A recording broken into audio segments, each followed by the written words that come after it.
So after dropping two big breakdowns on Alien and Aliens, it was of course inevitable that I'd eventually have to touch on Alien 3. Hated by its director, burned by the fans upon its release, and constantly surrounded by controversy, I think this is a film that's definitely worth discussing. Now if you ask people whether they love the first two movies, then chances are you're gonna get the exact same answer. In the case of Alien 3 though, it normally depends on who you talk to, and the film's built a fan base even though it was extremely divisive at the time. Now before getting into the actual breakdown of the film, I think we have to talk about what it went through to get us to this point. In total, there's rumoured to be over 30 different scripts for the film, and it got to a point that Fox was so frustrated with everything that they just put their foot down and dropped a teaser announcing that there would be a new Alien movie releasing in 1992. Spending 6 years in development, Fox wanted to make a sequel that was more aliens than Alien, and early on there was a lot of back and forth with Brandywine Productions. Those guys didn't want to just do a repeat of the first two films, whereas Fox wanted a military-style movie centered around Hicks fighting the Xenomorphs on either Earth or their home planet. We discovered in space, no one can hear you scream. In 1992, we will discover on Earth, everyone can hear you scream.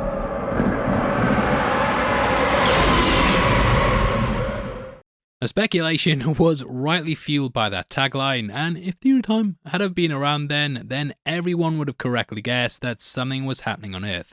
However, the movie went through 8 drafts after that, and things changed up immensely. Now the reason that they had to settle on Hicks was that things had become difficult with Sigourney Weaver after the release of Aliens. If you checked out our breakdown on that movie, then you'll know she was furious that the daughter plot got cut from the film, and though it was eventually added in the director's cut, it burned a lot of bridges. It has to die. However, the studio didn't really see that as being too much of a bad thing. After all, Ripley had got a happy ending, taken Newt as her surrogate daughter, and faced up to her fears in the alien nest. She was gonna cameo in Alien 3, which we'll talk about later on, but it's important to bear in mind she wasn't a major part of this movie. So Hicks was seen as the way to go, and Brandywine wanted to look into the Weyland-Yutani Corporation as being the big bad.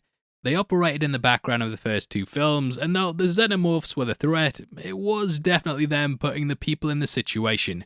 Described as being like a Cold War, Hicks would deal with the weapons division of the corporation, who were mass-producing the Xenomorphs to use as biological weapons. And that takes us to the William Gibson script, which was the first solid draft that Fox had. We join the Sulaco floating in space, which is where it would be found by some socialists known as the Union of Progressive Peoples. Boarding the vessel, they'd be attacked by a facehugger that had hid in the entrails of Bishop's body.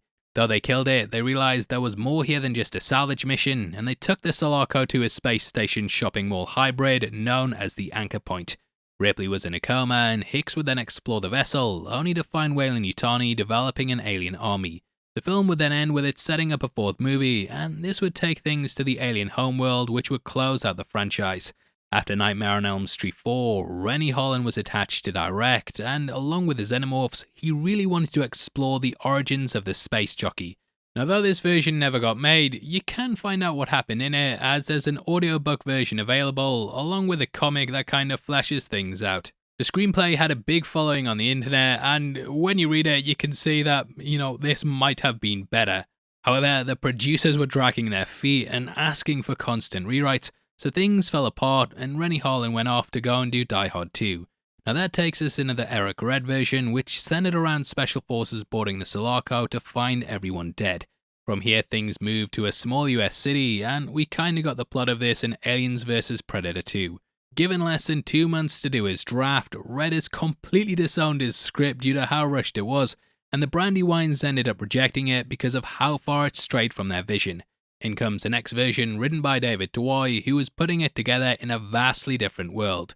Due to the Cold War now being over, the metaphors with Hicks were outdated, and thus he decided to change things up and set the film on a prison planet.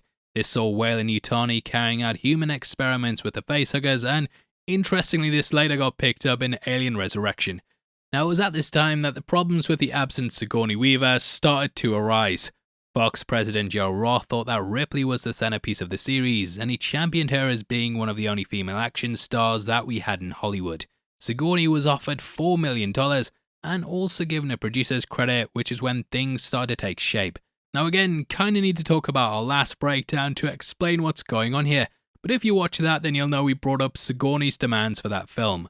When being approached by aliens, she said she wanted no guns in the film, that she would die at the end of the movie, and that she would also have sex with the alien.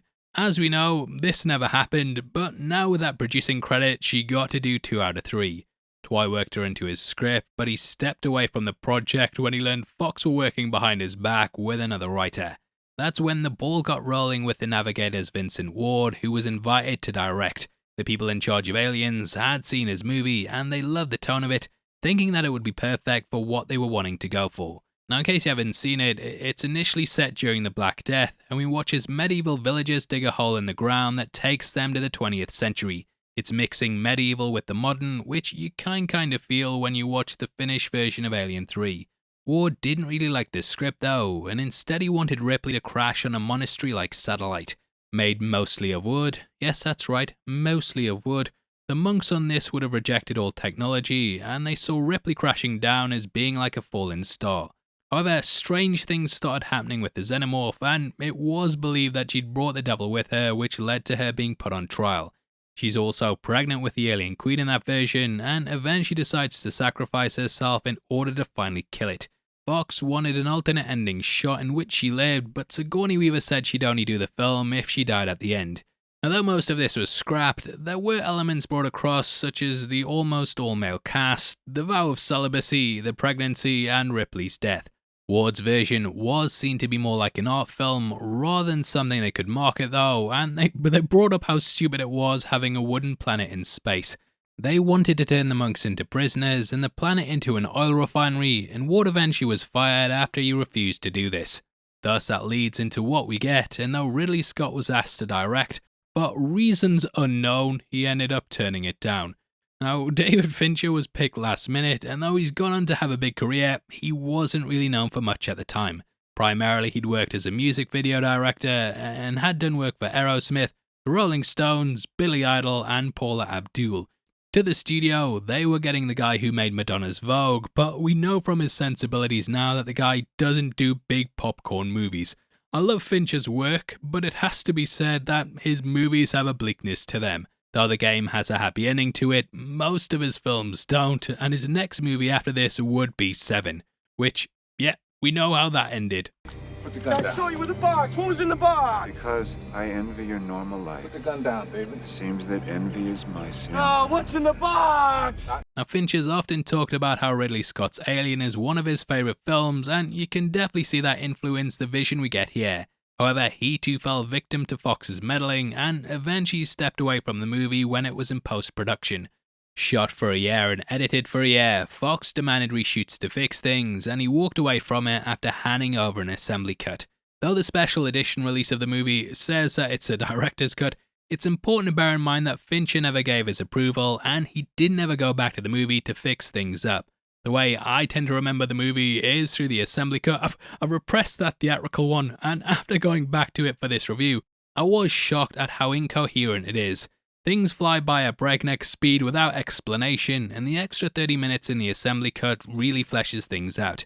The changes come early on, and we get an extended first act with more establishing shots, Ripley washing up on the beach, and the lights that shows why the colony has to shave their heads. It's only slightly referenced in the theatrical, and along with the beach shots, you really get the idea that Ripley's landed in hell. Now the most major change comes in the form of what creature that the xenomorph bursts out of. In the theatrical cut, the face hugger attaches onto a dog, whereas the assembly cut has it going onto an ox. The ox was thought to be too cumbersome, and you could probably just tip over the cow xenomorph and then run away. It was supposed to be old, haggard, and basically a metaphor for Ripley that showed how the prisoners treated women. The studio thought that idea was stupid though, and that for the alien to be scary, it needed to come from something scary. Now the Rottweiler was deemed far more ferocious and agile, and thus this is what was used in the theatrical cut. Now Paul McGann's Golic is almost absent from the theatrical cut, but the psychopath gets way more airtime in the extended version. In both films, we watch as Ripley and the prisoners launch a plan to trap the xenomorph in a room used to house toxic waste. Depending on what version you get, gives this a different outcome, with it failing in the theatrical whilst it works in the assembly. Now this cut has Golic seeing the xenomorph as a dragon, and he eventually frees the beast and unleashes it on the prisoners. To him, he's had a religious experience in a tunnel, and the last person that the xenomorph grabs even has a crucifix on their head.